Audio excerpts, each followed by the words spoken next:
Hi friends, പുതിയൊരു വീഡിയോയിലേക്ക് എല്ലാവർക്കും സ്വാഗതം. അങ്ങനെ വൈജയന്തി ബാലചന്ദ്രനോട് ദേഷ്യപ്പെട്ട് അവിടെ നിന്ന് ഇറങ്ങിപ്പോവുകയാണ്.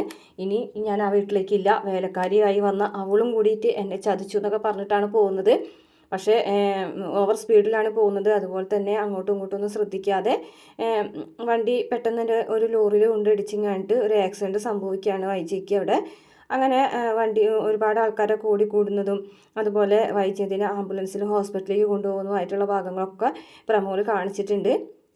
ഇതേ സമയം കൃഷ്ണമോള് വൈജയന്തിനെ വിളിച്ചൊക്കെ നോക്കുന്നുണ്ട് കേട്ടോ. കുറേ തവണ വിളിച്ച് നോക്കുന്നുണ്ട് അലീനെ പറഞ്ഞിട്ട്. പക്ഷേ വൈജയന്തി ഫോൺ എടുക്കുന്നൊന്നുമില്ല. വൈജയന്തിക്ക് ആക്സിഡൻറ്റ് പറ്റിയിരിക്കല്ലേ.